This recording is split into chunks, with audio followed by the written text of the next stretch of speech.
Mary!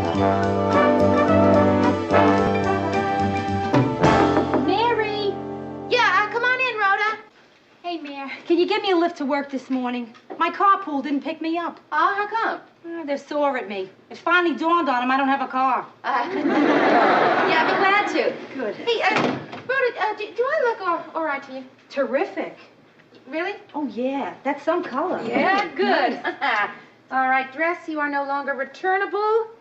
You are mine, all mine. I never knew anyone to buy a brand new dress for a Wednesday morning. Well, I just want to make an impression on somebody. Really? Yes. Great. Tell me all about him. Well, he's got a terrific sense of humor and a great personality.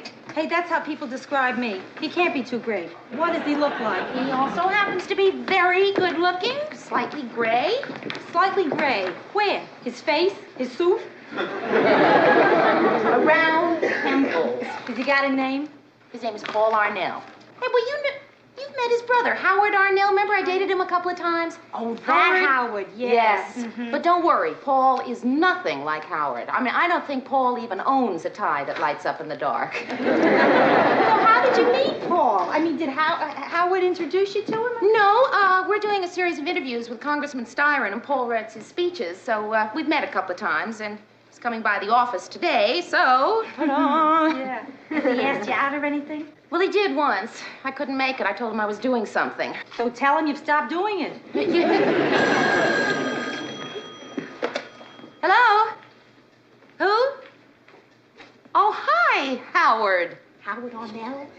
Yeah, I did. I bumped into Paul the other day. Well, I don't remember giving him any message. Oh, unless you mean I told him to be sure and say hi to Howard.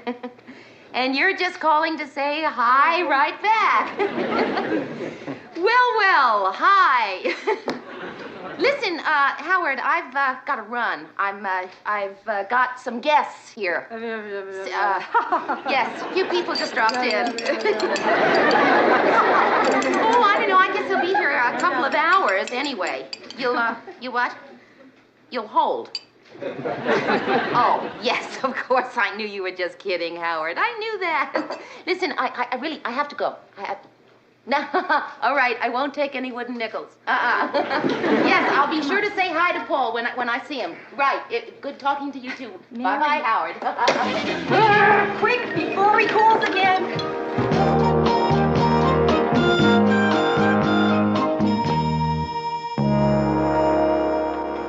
Mary, have you got Congressman Styron's questions for Paul Arnell when he gets here? Right on your desk. Good. You know, Murray, I've been meaning to ask you, just hypothetically speaking, if a man has asked a woman out and she couldn't make it, how does she go about asking him or getting him to ask her out again? Oh, well, it depends on who the particular man is and who the particular woman is. Well, nobody in particular. Any two people, just hypothetically speaking. Hey, is the hypothetical woman you? I shouldn't even have brought it up. There's something, kind of interesting about him. Who? Paul Arnell. Paul Arnell? Hey, he's great. Why don't you go out with him? Well, I don't know. Just came off the wire, Mr. Grant. Oh, thanks. Mary? Sir? Skip it. Skip what? Sit down. Mary, I know what you think of me. Same as everyone else thinks of me. All business, no time for sentiment. Tough, Lou Grant.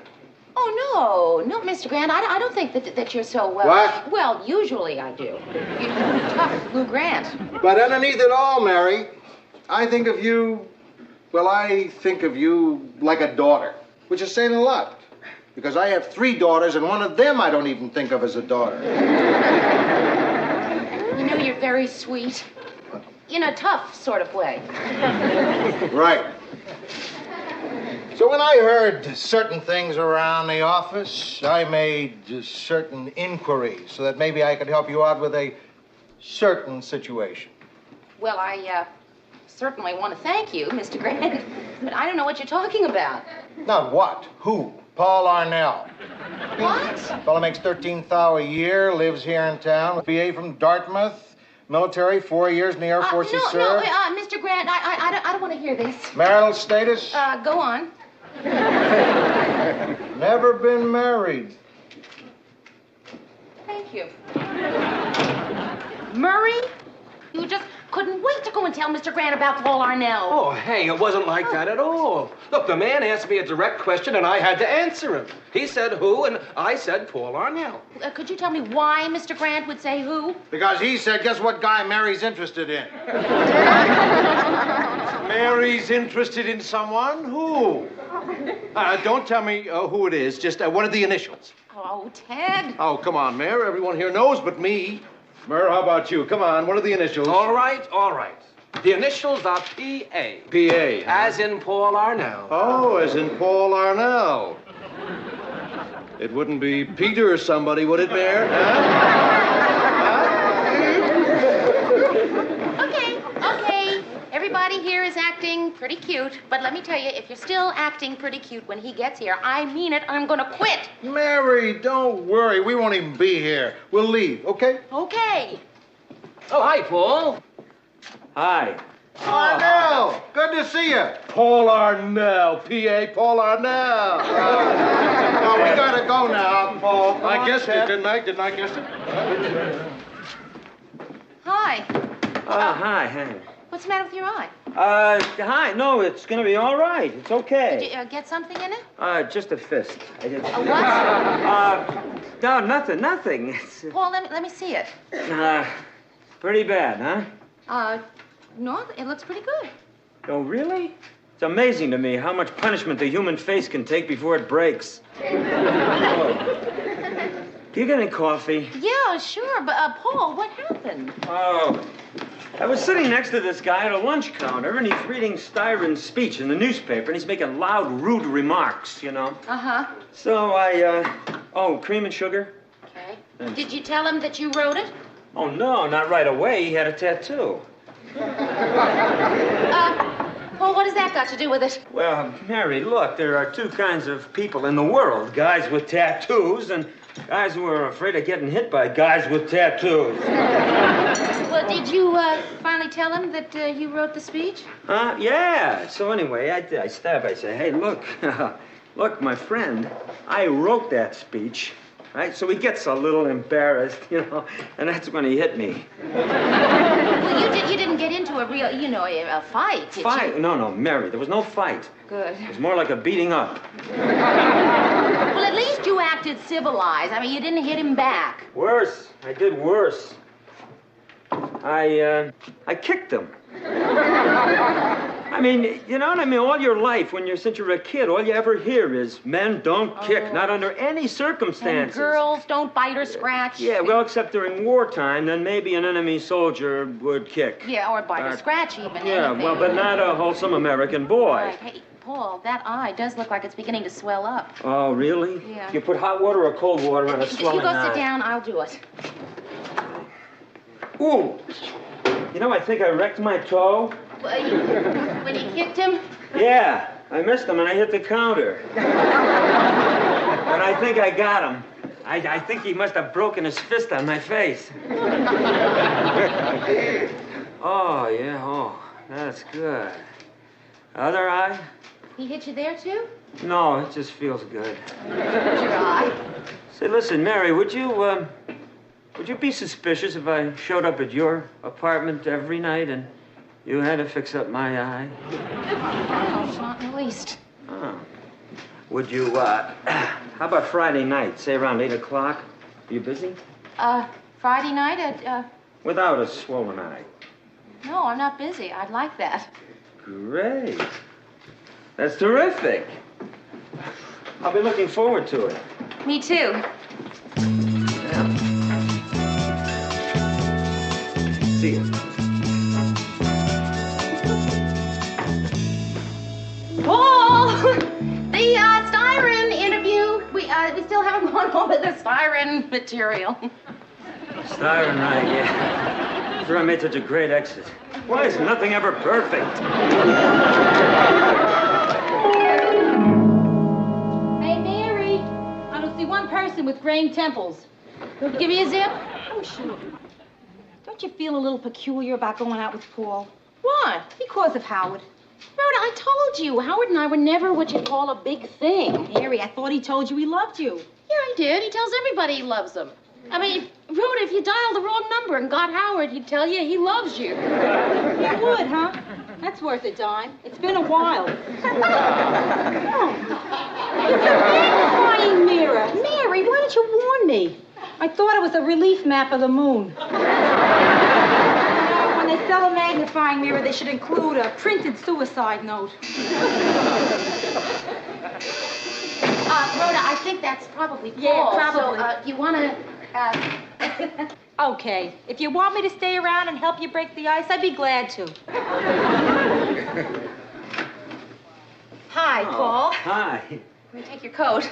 Oh. I'd like you to meet my friend, Rhoda Morgenstern. This is Paul Arnell. Ah, Well, hello, Paul. nice to see you. Now, Mary didn't tell me she was expecting company. I guess I'll just be running along. Say, Mary, you know that package that was delivered? You know the one I mean. It has very nice wrapping. Very nice wrapping. Good night, Rhoda. Much nicer than its brother.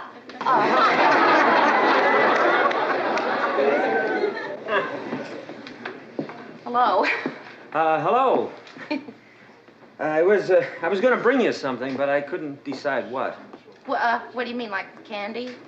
Or gum, I don't know. Something kind of first date-like.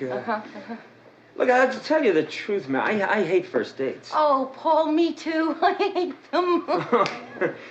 It's So would you like to sit down? There. Sorry. The first date craziness. Right. Sit down. Thanks. Say, Mary, do you remember when I was beaten up and I came to your office the other day? Yeah. Well, why don't we call that our first date, and then we can call this our second date? Terrific. I Oh. love that idea. Good.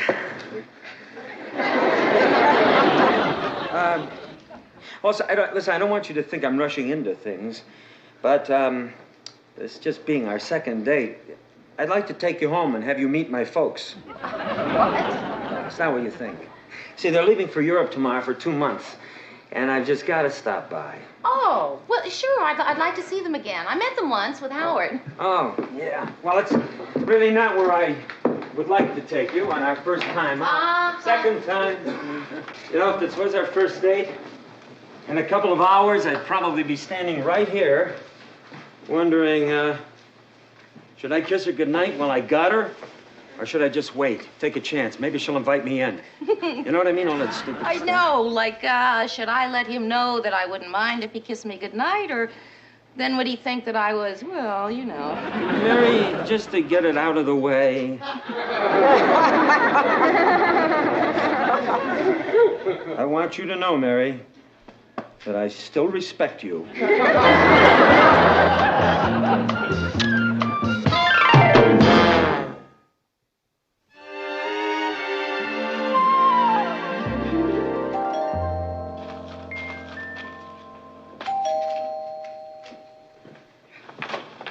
Well, Mother, look who's here. Well, we just stopped by to see if this charming house was for sale.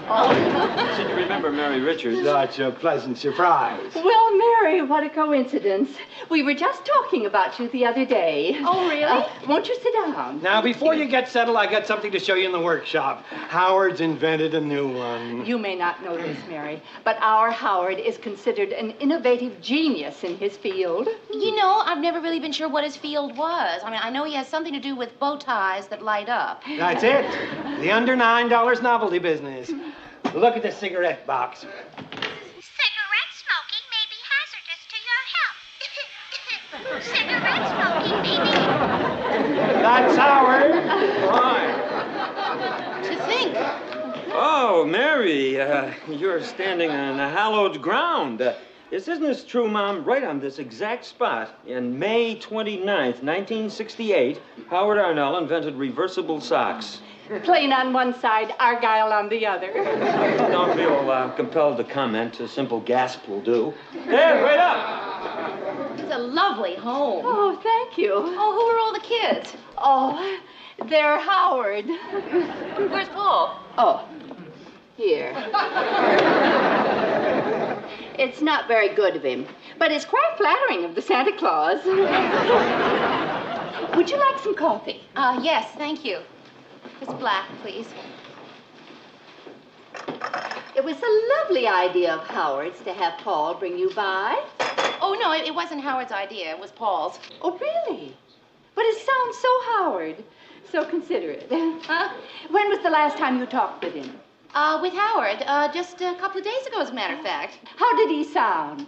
Well, he sounded like Howard. What a lovely thing to say. Let me tell you, Mary, all we hear from our boy 24 hours a day is marry this and marry that. Really? Mm-hmm. His father said to me, when are Howard and Mary going to tie the knot? But I said, well, that's up to Mary. After all, she's Howard's girl. Very funny, Paul. I show him Howard's new musical razor that's already sold over 500 gross. All they can say is very cute, but does it play Melancholy Baby? Come on, Dad. Yeah, so I made a joke. I mean, I think it's great that they're selling. He made a joke. Sure, he made a joke. That's why he wouldn't go in business with me, because the whole thing is one big joke. Ha ha. Well, novelties are no joke to Howard. Brian, we have company. I'm sure to a big Ivy Leaguer like Paul, a joke of a business like novelties, well, how can it compare with writing out a lot of speeches for people? Well, now, Dad, wait a minute. It's not what you call just writing out a lot of speeches for people. Oh, Paulie, he's just talking. Oh, yeah, Mom, I know. But I mean, I've got to say it. It's not what you'd call writing out a lot of speeches for people. It's trying to get the thoughts of a very dedicated and concerned man down on paper. Did you read Styron's last speech? His last speech? No, he didn't. Well, you should have. Look, all the New York papers said it was a turning point in Styron's career, and that with his kind of outspokenness, he could be a contender for governor in a few years, and after that, who knows, he could go any place, even the White House. Maybe even the White House, Dad. So when I'm writing for Styron, that's what I'm writing about. Well, as long as you're keeping busy. Well, it's good to be home. Well, listen, this is your bon voyage party, so let's wish you a bon voyage. And are you really looking forward to your trip? We're going to London, Dublin, Asia, and Paris. Tell me, is there something you'd like us to bring you back? Oh, well, that's very sweet, but no, thank you. How about some nice Irish lace? Howard would love you in lace. Mom. Well, he would. After all, Irish lace makes such a nice, you-know-what veil.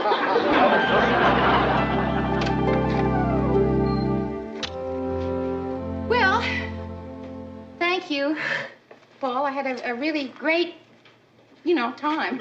Oh, sure. You had such a great time. You're home at 9:30. If you would have had any more of a great time, you could have been home by 8:30. Now, Mary, I'll tell you, they're just weird on the subject of Howard. You know that talk about you and Howard, I should have said something. No, I should have said something. It's just that it's a little difficult to tell a woman you're not interested in her son when you're staring into practically a shrine of his baby pictures. Would you like some coffee? No, thanks, Mary, no. I tell you, I'm going back to the house. What, now? Yes, right now. Those two people are leaving for Europe tomorrow for 2 months. Now, I don't want them spending another 60 days thinking you're Howard's girl. Do you want to come with me? Well, I don't know. I think I'd probably feel a little funny. Well, okay, if you feel funny, but I've got to go back there. He walks up the stairs to the door, hoping she'll follow. He looks back. She gave him an encouraging smile. Then she made a decision. She's going with him. And a moment later, she's there by his side. Taking his arm, she turned out the lights. And they walked wordlessly into the night.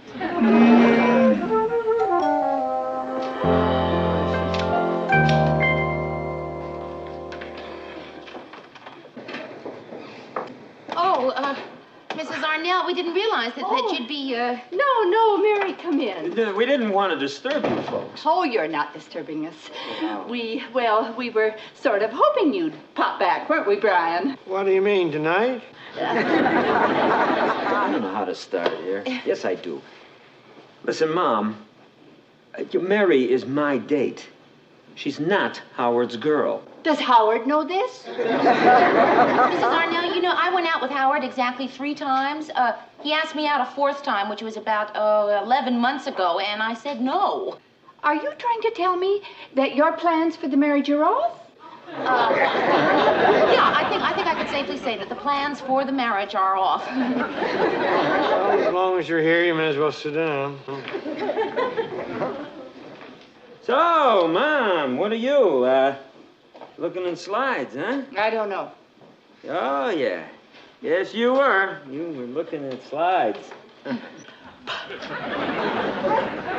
Dad, where'd you get all these viewer things? Howard got a deal on him, so he's trying to work him into something musical. Hey, here's a nice shot. That's Dublin. I thought that you two had never been to Europe, Mrs. Arnell. Mr. Arnell, I thought you two had never been to Europe. We haven't. These are places we're going to visit. So we'll recognize them when we get there. Come on, Mother. Look at slides. It's getting late. Okay, here we go. Viewers up, everybody. Everybody click to number 1. Everybody got number 1? Yeah. Good. Gee, this certainly is beautiful. Where is it? Looks like Disneyland. No, Dad. It's the Kremlin. Well, we're not going there. Number 2. Everybody click to number 2. You can click all you want, but I'm not going. You're not what? I'm not going to Europe, Brian. That's all, period. What are you, crazy, Mom? What do you mean you're not going? She's going. Click to number 3, everybody. Number 3. Click, click, click, Brian, but I'm not leaving my 2 sons alone in America with that. Well, I'm just not leaving my 2 sons alone in America.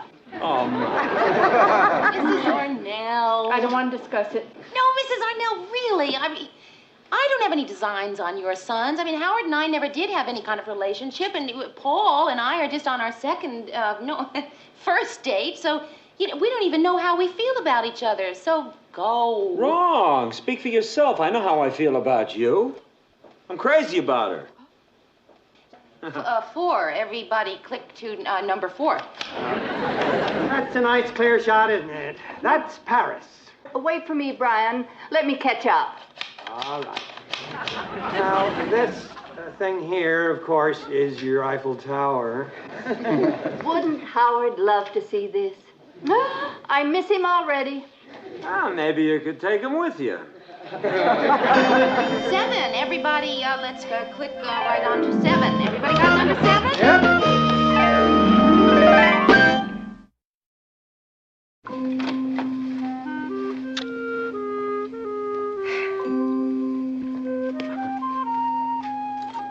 You get the feeling we're always standing here? Yeah, well, sort of, yes. Well, here we are. Do I come in? Do I say goodnight? Do I talk a lot to cover my self-consciousness? Why don't we discuss it inside? Well, tomorrow morning, 8 a.m., the folks are off. You think your mother's ever going to recover? Recover? What if she sees her present? Well, what'd you get her? Howard. I bought him a ticket.